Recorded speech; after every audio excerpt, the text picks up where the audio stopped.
Alright, I missed the wildcard round because I am an illegitimate YouTuber, but today we're going to talk about everything we learned from the divisional round of the NFL playoffs in chronological order, meaning step on down, Chiefs and Texans. Now, I covered this game extensively in shorter videos, but I'm going to give you an overarching theme of this whole video. The better teams aren't going to win, it's the most disciplined team. Now, you can already argue that the better team is the one that's more disciplined, blah blah blah, and you're technically right, but what I'm saying is the Texans drove the ball against the Chiefs easier than the Chiefs drove the ball against them. The Texans stopped the Chiefs more times than the Chiefs stopped them, but the little tiny mistakes added up to an insurmountable lead for the Chiefs by the end of the fourth quarter. Want to know what I mean? I mean, you can't give up a 65-yard kickoff return and then get a bad penalty on top of it if you want to win games. You can't attempt a field goal from a 55 yards out and miss it if you want to win games, and you can't go for it on 4th and 10 and look disorganized and disheveled, creating a nasty turnover on downs if you want to win games. And in a last-ditch effort with the game on the line and your only out is to kick a field goal, you can't get it blocked if you want to win games. Now, we can all talk until we're blue in the face about, oh, the roughing the passer call was bad, and oh, the personal foul call was bad, or oh, Patrick Mahomes is trying to draw out penalties and that's lame. And it is. All of that is true. But guess what? None of that, at the end of the day, is truly what cost the Texans the game. It was undisciplined plays, special teams blunders, and smart Chiefs coaching decisions followed up with great execution that did it. I mean, look at this line, okay? You know when the Texans tried to go for it on 4th down and didn't get it? Well, the Chiefs only got 1 yard on the ensuing drive, but instead of attempting a 4th down conversion of their own, they pinned the Texans and played some good defense to force the Texans to punt. And guess what? The ensuing Chiefs drive after the Texans punt, they were starting on the plus side of the field. That's not groundbreaking football. It's not flashy. It's not sexy. All they got was a 36-yard drive, but they kicked a field goal and went up by 2 scores. Had the Texans taken a similar line of play to that, who knows how differently it could have been instead of giving them the ball on the plus side of the field. I mean, you guys literally went and signed the Chiefs' former punter for a reason. Let him cook. Now, I do think the Chiefs will have to play better football if they want to win, but I also have been saying that all season, and they keep playing the same brand of good enough football and keep winning. So fuck it. They're Super Bowl favorites in my eyes until the clock hits all Cheerios and the Chiefs have a losing score. Up next on the docket, the Lions taking on the Commanders, and man, my gut reaction is why the fuck did Jahmyr Gibbs only have 14 carries? I mean, if you're averaging 7.5 yards per rush attempt, you're gonna have to take that ball out of his cold dead hands before I stop handing it to him. Now, this might be a controversial take, but I feel like from watching the game that the Lions, who in my opinions were head and shoulders better offensively, were trying to simply outsmart the Commanders' defense. I think the talent the Lions have on offense, they could have run a high school playbook with nothing but dives, counters, draws, stretches, and short quick passes, maybe a few little tricky gadget plays, and just dominated. Now, with how well the Commanders are moving the ball, sure, it was going to be an arms race to see who could score the most, but I don't know. You know your defense is banged up. Maybe try to keep them off the field as much as possible. Try slowing down the pace of a game a bit, with the idea being that you've got to be the last guys holding onto the ball in both halves. And I mean, clearly, the turnovers were a huge problem with 4 interceptions, one of which thrown by Jameson Williams, but the game plan as a whole, in my opinion, just seemed like it could have been better. Now, of course, this comes with the asterisk that obviously if the execution of the said game plan was better, that changes how I view it. I'm sure if Goff had made a couple more of those throws or the fumbles bounced a different way, it'd be a different story on my eyes, but with the info I have right now, that's how I feel. Now, for the Commanders, my God, this team is hot. Yes, the Lions handed them the game on a platter, but scoring on all but 1 drive in the first half is a damn good recipe for success, no matter who you're playing, and your defense coming up with 5 turnovers?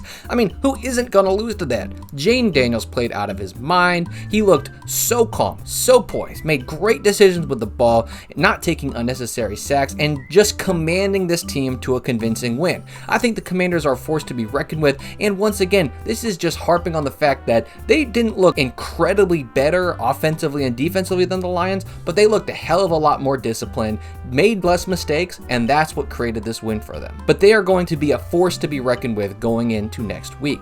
Speaking of next week, the Eagles-Rams games may have been one of the most frustrating games to watch if you're a Rams fan. The story of this game was that the Rams defense was just playing out of their mind. until they weren't. I mean, the Eagles did not score a touchdown on a single drive where they did not have a play of 40 or more yards. In fact, they didn't even run in the ball from inside of their own 44-yard line, as the shortest score they had was on a 44-yard touchdown run by Hurts. They also scored on a 62-yard and 78-yard Saquon Barkley run.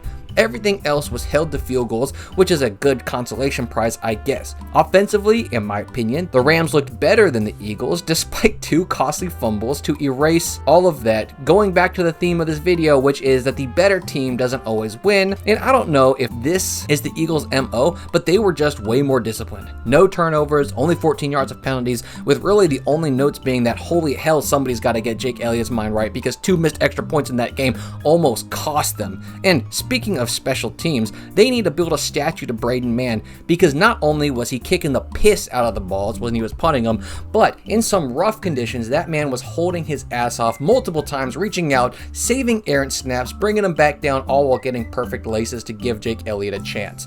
But the big moral of the story for the Eagles is going to be, are they going to be able to contain Jaden Daniels next week? I don't think they did an amazing job containing the Rams, albeit they did good enough, but they got gifted 2 possessions at the 10-yard line and 38-yard line going in and only walked away with 6 points. And oh, look at that. That's how much they won by. So assuming the Commanders can play a clean game, they're going to need to come up with some firepower of their own on offense, unless Saquon can just keep ripping off 60-yard touchdown runs in every game. In that case, just keep doing what you're doing. But finally, we're going to move on to the Bills versus Ravens game, and it is going to be so annoying because you just know people are going to use this game to discredit Lamar Jackson. And yeah, he had a bad pick early in the game and a pretty ugly fumble, but he played a great second half, and his team just kept letting him down. I mean, how many drops were there? 3 or 4 easy ones off the top of my head. And I mean, Mark Andrews, what do you even say about that, except sometimes better teams don't always win, just more disciplined ones, the ones that can make the catches in cold conditions. You could almost make the case for every game this weekend that the losing team,